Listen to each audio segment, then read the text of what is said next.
যেমন চ্যালেঞ্জার ভাই ছিল টেলিভিশনে, উনি কখনো শিখে না কিন্তু অসাধারণ অভিনয় করেন। আমি যখন ঢাকা থিয়েটারে ঢুকি তখন সবাইকে জিজ্ঞেস করা হলো যে কেন আসছো থিয়েটার করতে। আমি যেটা বিশ্বাস করি এবং যেটা আমার পছন্দ সেটাই আমি করি। এখানে কেউ আমাকে জোর করে কিছু করাতে পারে না। ফরিদা ছিল, আফজাল ভাই ছিল, আসাদ ভাই ছিল, পিজুদা ছিল, সুবর্ণাপা ছিল, শমী ছিল, সেলিম ছিল, সবাই কিন্তু ছিল। হ্যাঁ, এবং তাদের কাছ থেকে আমি শিখতাম, বা নতুন একটা ছেলে আসলেও শিখতাম, আমি এখনো শিখি।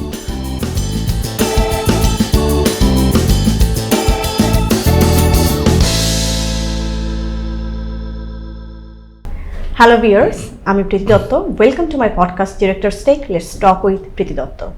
আজকে আমাদের সাথে আছেন একজন গুণী শিল্পী, আমাদের দেশের সম্পদ বলতে পারেন, যিনি গত 6 বছর ধরে কখনো নিজের জন্মদিন পালন করেনি। কারণ তার জন্মদিন 25শে মার্চ 1971 সালের মহান মুক্তিযুদ্ধের সেই ভয়াল রাতের মনে রেখে যিনি কখনোই তার জন্মদিন পালন করেননি, সেই ফারুক আহমেদ আজকে আমাদের সাথে আছেন আমার স্টুডিওতে। কেমন আছেন আপনি? ভালো। আপনার যে এই যে চিন্তাটা যে আমি আর জন্মদিন পালন করব না, এইটা আসলে ঠিক কোন মোমেন্টটা থেকে আপনার মনে হলো যে আমি আর জন্মদিন করব না?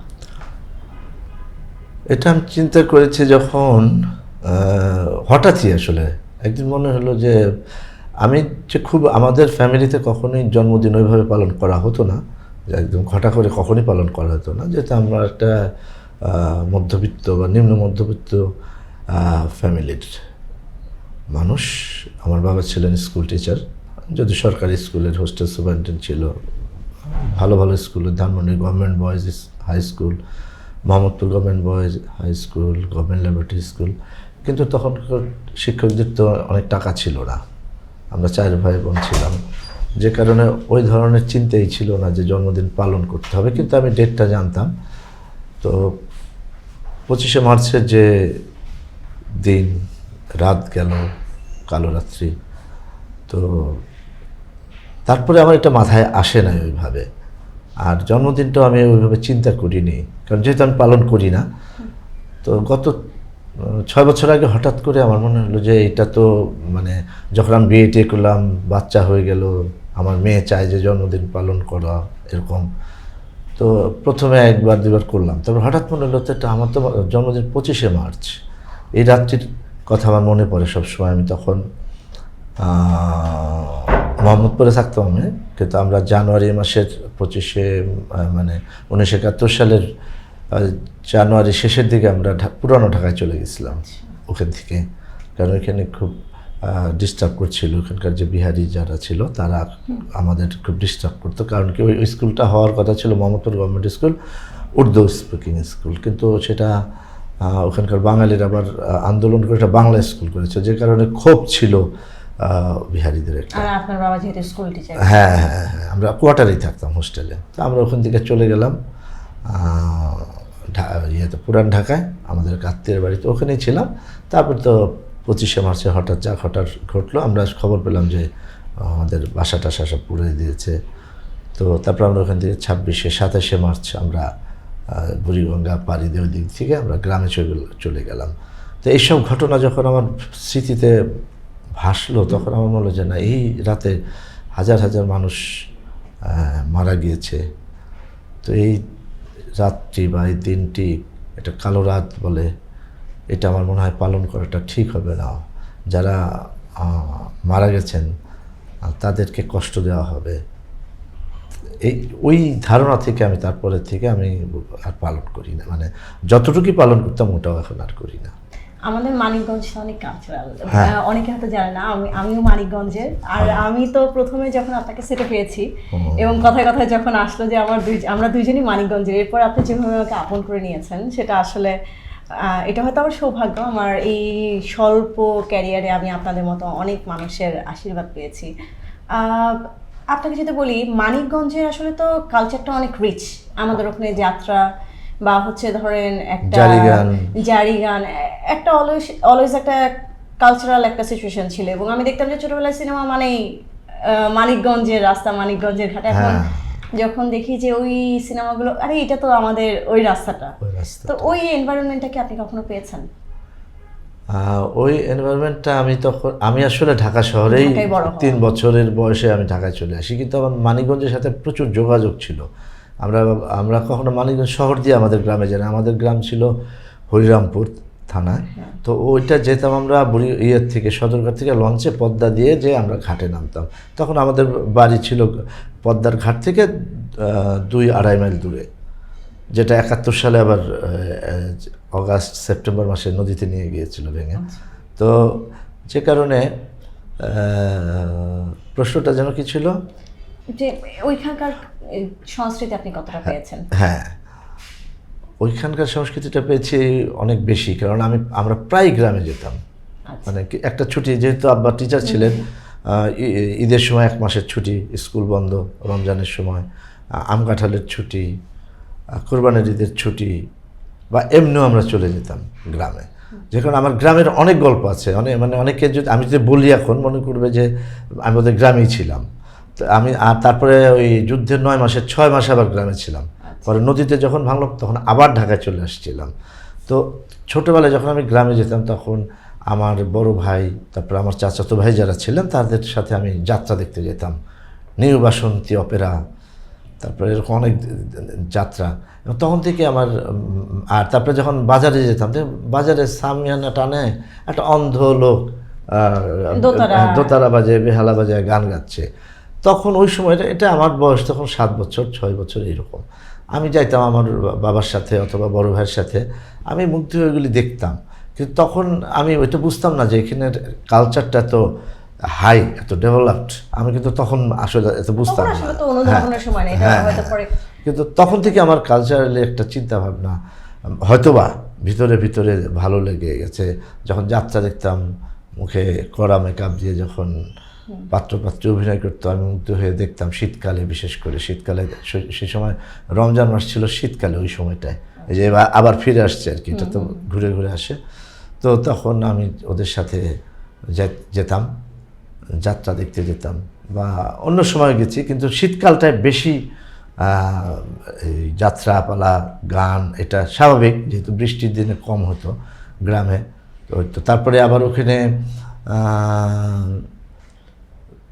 স্কুল, যেমন ইব্রাহিমপুর ঈশ্বরচন্দ্র হাই স্কুল, আমার বাবা যে স্কুলে পড়েছেন, ওই স্কুলে ওদের নাটক হইতো, পর্দা দিয়ে ওই মায়ের শাড়ি দিয়ে এভাবে অভিনয় হতো। ওই অভিনয়গুলি মানে কী কারণে জানি অভিনয়টা টানতো। এবং আমি যদিও মানিকগঞ্জে আমার খুব একটা থাকা হয় নাই, কিন্তু আমি মানিকগঞ্জে যেহেতু আমার জন্ম হয়েছিল, সেই কারণে মনে হয় ওই যে নারীর টান যেটা বলে, মানে মানিকগঞ্জ বললে আমার একটু আলাদা ভালো লাগা কাজ করে, যেটা আপনার ক্ষেত্রে। আচ্ছা, আমি একটা জিনিস আমার মনে হলো, তাহলে ওই যে বলছেন একটা কথা, যে ওই শুনতে শুনতে বা ওই 6 বছর বয়সে আপনার কিন্তু তখন অত বোধ ছিল না বা চেতনাটা ছিল না যে এটা কালচার বা এটা গান, এটা অভিনয়, কিন্তু ভেতরে ঢুকে যাওয়া। আসলে তাহলে কি আমাদের শিশুদের মনন বলেন বা বিকাশ বলেন, সেইখানে কি এইভাবে আসলে সংস্কৃতিটা আসলে আমাদেরকে কোনো না কোনোভাবে ঢুকে যায়, আমাদের যেটা নিজস্ব, আমাদের যেটা গান, ব্যাপারটা কি আপনার কাছে এরকম মনে হয়? একদম 100 ভাগ। কারণ হচ্ছে যে একটা শিশু জন্মের পর প্রথমে দেখে তার পিতা মাতা, মায়ের চেহারাটা দেখে, তারপরে বাবা, পরিবার, তারপরে পাশের বাড়ি, তারপরে স্কুল, কলেজ। এখন একটা বাচ্চাকে যদি একটা পিস্তল ধরায় খেলতে দেওয়া হয় তাহলে ওইটাই শিখবে। আর ওকে যদি আমি বইয়ের একটা দেই যে অ আ শিখো, তাহলে দেখা যাবে যে ও কিন্তু ওইভাবেই বেড়ে উঠবে। কারণ তো আমরা সবাই জানি, এটা নতুন কিছু বলছি না, যে শিশুরা হলো কাদামাটির মতো, যেভাবে গড়া হয় সেভাবেই গড়ে ওঠে। তো একটা শিশুকে যেভাবেই লালন করা হয় সেভাবেই সে গড়ে ওঠে। সো আমার ক্ষেত্রেও তাই। হয়তো আমার বাবা মা শিক্ষক ছিলেন, আমার জন্মের পরে আমি যখন খেলবো তখনই আমার বাবা বই ধরায় দিতেন, বা আমার অন্য ভাই বোনদেরকেও। এইভাবে আস্তে আস্তে আমার কালচারটা ডেভেলপ করে আর কি। আমি তো সবসময় বলি যে আমি মানে আমার ছোটবেলা থেকে একটা সাংস্কৃতিক মন গড়ে উঠেছে। হঠাৎ করে আসলাম না, আমি এভাবে আমার হয় না। আমি স্কুলে যখন আমি প্রথমে পড়ি লালমাটিয়া বয়েজ হাই স্কুলে 1-এ, তারপরে আব্বা তখন ধানমন্ডি স্কুলে হোস্টেলে ছিলাম। পরে আবার স্কুলটা চেঞ্জ হলো, আব্বার বদলি হয়ে গেলেন, আমি 3 পর্যন্ত পড়েছি এখানে। তারপরে মোহাম্মদপুরে যাওয়ার পর ওখানে আমরা 22 বছর ছিলাম। একদম যখন আমি জাহাঙ্গীরনগরে পড়ি তখন আমার বাসা কিন্তু মোহাম্মদপুর হোস্টেলেই ছিল, কোয়ার্টার ছিল। তো এই স্কুলে যখন বাৎসরিক প্রোগ্রাম হতো, কালচারাল প্রোগ্রাম হতো, ওখানে আমি ছোটোখাটো আবৃত্তি করতাম, আবার বাৎসরিক নাটকে অভিনয় করতাম। এটা কিন্তু আমি স্বাধীনতা পূর্ব আচ্ছা আচ্ছা। কথা বলছি। তখনই আমার কেন জানি মনে হতো যে এগুলি করি। আর আমার বাবা ছিলেন খুবই পরহেজগার মানুষ, নামাজি মানুষ, আমি মোল্লা ফ্যামিলির ছেলে, কিন্তু আব্বা কখনো এইসব ব্যাপারে আবার বাধা দিতেন না। ইংলিশের শিক্ষক ছিলেন, তো আব্বা বলতেন যে তুমি ধর্মকর্ম এটা করো, কিন্তু ধর্মটর্ম করো, এইভাবে আব্বা বলতেন আর কি। কিন্তু কখনই না, বরং উৎসাহ দিতেন। আমি জাহিঙ্গীরনগরে যখন নাটক করি, তো এই ছোট্ট একটা ছবি আসলো ইত্তেফাকে, ওইটা আব্বা আবার কেটে রেখে দিত। আমি হ্যাঁ, আব্বা বলতো যে যে তোমারই। আব্বা স্কুলে যে সাহিত্য পত্রিকা বেরোতো সেটার সম্পাদক ছিলেন আব্বা, সম্পাদনা করতেন, আব্বা লিখতেন। 64-এ যখন টেলিভিশন আসলো, পূর্ব পাকিস্তান টেলিভিশন ডিআইটি বিল্ডিংয়ে, 64-এ 65-এর একটা ম্যাগাজিনে আমাদের বাড়িতে লুট হয়ে গেছিলো 71-এ। তো এইটা কোনো এক শিক্ষকের কাছ থেকে আমরা জোগাড় করেছি, ওনার বাড়ি লুট হয়নি। ওই বইটা আমার কাছে আছে। ওখানে আব্বা ইংলিশে একটা লিখেছিলেন টেলিভিশন নাম দিয়ে। আমি অবাক হয়ে যাই যে বাবা ওই সময় কীভাবে বুঝলেন যে এই টেলিভিশন সারা বাংলাদেশে মানে এক সময় সবার ঘরে, হ্যাঁ হ্যাঁ, এবং ঘরে ঘরে থাকবেন, একদম স্পষ্ট করা আছে। মাত্র ওই মানে 64-এ কিন্তু জন্ম, 65-এর বইতেই তার একটা ইংলিশ একটা লেখা আছে, প্রবন্ধ টাইপের, যে টেলিভিশন, শুধু নামই টেলিভিশন। এবং এটা যে সামনে 20 বছর, 50 বছর, 60 বছর, 70 বছর পরে এটা কোথায় যাবে, এটাও লেখা আছে। তো আব্বাকে আমি মনে করি যে আব্বা নিজেও মানে মননে মানসিকতায় সাংস্কৃতিক মনা ছিলেন, যে কারণে তো অনেক বছর ধরে থিয়েটার, টেলিভিশন, এবং আপনার একটা long journey, Humayun Ahmed sir, এরপর হুমায়ুন ফরিদি স্যার, তারপর আফজাল হোসেন, সুবর্ণা মুস্তফা, ওনাদের মতো গুণী মানুষদের সাথে আপনি একসাথে কাজ করেছেন। তো তখন কি আপনার কখনো চ্যালেঞ্জ ফিল হয়েছে যে হচ্ছে এই যে, নাকি মনে হতো যে আপনি শিখছেন? শেখা তো অবশ্যই, আমাদের শেখার আসলে মৃত্যুর আগ পর্যন্ত আমাদের শিখতেই হয়। তো কখনো কি এদের সাথে অভিনয় করতে যে আপনার মনে হতো যে আমার ভালো করতে হবে, অথবা হচ্ছে আমার চেয়ে ভালো করে যাচ্ছে, আমার কোথাও একটু ছোট্ট ক্যারেক্টার পেলেও আপনার মধ্যে কি কাজ করতে আসলে তখন অভিনয় করার সময়? এটা খুব জানতে ইচ্ছা করে যখন আপনার শুরু। আমার প্রথম কাজ করতে ভালো লাগা, মানে আমার অভিনয়টাকে ভালো লাগতো। আমি যখন ঢাকা থিয়েটারে ঢুকি তখন সবাইকে জিজ্ঞেস করা হলো যে কেন আসছো থিয়েটার করতে। যদি আমি তার আগে আমার একটা জার্নি ছিল জাহাঙ্গীরনগরে, ওটা আমি পরে বলি। তো আমি গেলাম 1983-তে ঢাকা থিয়েটারে। তো যাওয়ার পর আরও 7-8 একসাথে 7-8 জন 10 জন নেয়। তো আমরা রুমে বসলাম, তখন বললো যে সবাইকেও জিজ্ঞেস করলো যে কেন আসছো। তো সবাই খুব জ্বালাময়ী বক্তৃতা দিল, আমি সমাজ পরিবর্তন করব, আমি চাই সমাজের কিছু হোক, এই হোক সেই হোক। আমি বললাম, আমি শুধু বললাম যে আমার ভালো লাগে এই জন্য করি আপাতত। তো বাচ্চু ভাই খুব খুশি হলেন, বলে যে ওর উত্তরটা ঠিক আছে, ভালো লাগলে করবা, নাহলে করবা না। আর এই দীর্ঘ জার্নিটা হয়েছে কি, এটার ব্যাপার হলো যে একটা সংস্কৃতির যে কোনো জায়গায় শিক্ষাটা জরুরি। আসলে মাঝ ব্যাপারই আসলে মানে আসলে আসা উচিত না এখানে, এই প্ল্যাটফর্মে। একটা কৃষকেরও আসা উচিত না, আমি মনে করি ওইভাবে। মানে আমি তাকে ছোট করে দেখছি না, তার কাজটা ওইটা। আর একটা শিক্ষিত সাংস্কৃতিক মনা একটা মানুষের উচিত তাদের আশা। আজকে যেটা হচ্ছে যে অভিনয়ের ক্ষেত্রে, সবার ক্ষেত্রে বলবো না, অনেকের ক্ষেত্রে দেখছি যে কিছুই করতো না, হঠাৎ মিডিয়ায় দেখলো যে খুব সহজ একটা পদ্ধতি, হ্যাঁ আসলাম, হ্যাঁ একটু গালাগালি করলাম বা একটু অন্য ধরনের চরিত্র করলাম, হঠাৎ তার অনেক ভিউ হয়ে গেল, বা সে এখন সুপারস্টার হলো। কিন্তু আমাদের স্ট্রাগল ছিল অনেক বেশি। এইটিতে আমি ঢাকা থিয়েটার ঢুকে, তখন আপনি বললেন যে হুমায়ুন ফরিদি, আফজাল হোসেন, রাইসুল ইসলাম আসাদ, পীযূষ বন্দ্যোপাধ্যায়, সুবর্ণা মুস্তফা, শমীক স্যার, শহীদুজ্জামান সেলিম, অনেক অনেক অনেক, কিন্তু নাম বলে শেষ করবো না, আমাদের কামাল বায়েজিৎ, সুভাষিস ভৌমিক। তো এরা আমার শতদল বড়ুয়া, আমার স্ত্রী নাসরিন নাহার, এরা সবাই, রোজি সিদ্দিকী, এদের সাথে একটু পরে, কিন্তু আফজাল ভাইদের সাথে 83 থেকে আমি কাজ করেছি, ফরিদি ভাইয়ের সাথে আগে থেকে পরিচয় ছিল। তো ওনাদের সাথে কাজ করতে গিয়ে আমি একটা জিনিসই চিন্তা করতাম, আমার সততা, এবং আমি অত্যন্ত সিরিয়াস মানুষ, মানে আমি সিরিয়াসলি কাজ করতাম বা করি, এখনও যেটা করি আমি সিরিয়াস। এবং আমার জবান কখনো নাপাক করি না। কথার খেলাপ করে আমি যদি জবান নাপাক কোনো দিন করি, তবে হয়েও তুমি বিদ্যুতের ফলা। তো এরকম আমি সাধারণত মানে যেটা বলি ওইটা করি।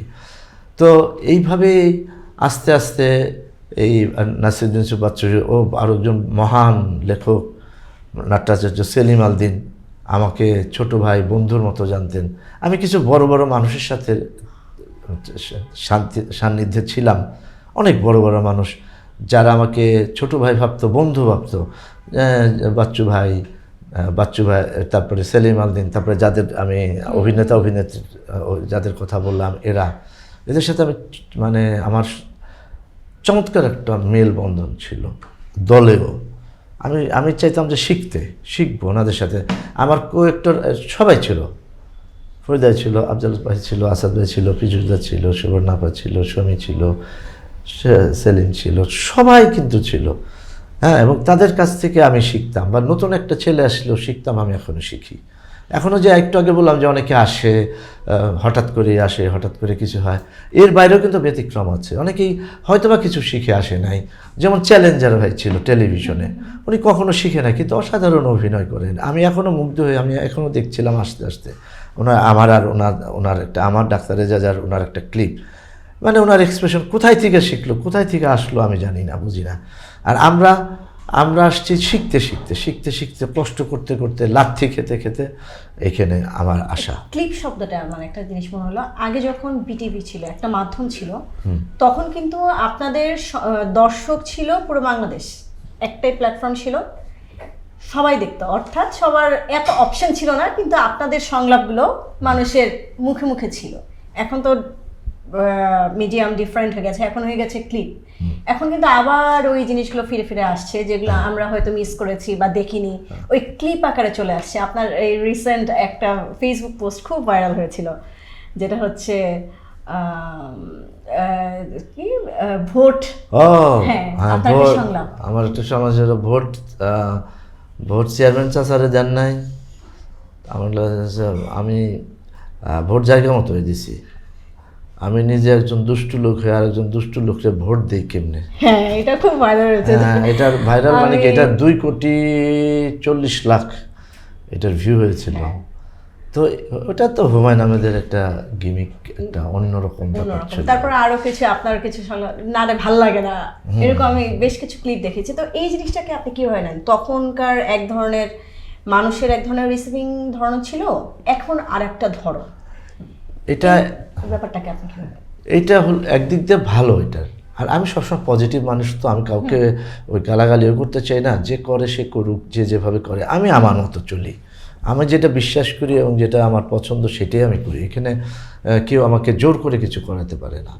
তো এখন যেটা আসছে, এটার ভালো দিক আছে কি, ফরিদীপ একদিন দুঃখ করে বলছিল যে দেখ, এটা হলো ইরেজ মিডিয়া, যখন টেলিভিশন ছিল, হ্যাঁ, বা মঞ্চে আমরা যে এত বড় বড় কাজ আমরা সেলিম আল দীনের করেছি, যেগুলো এখন দেখলেও মানুষ মুগ্ধ হয়ে যেত।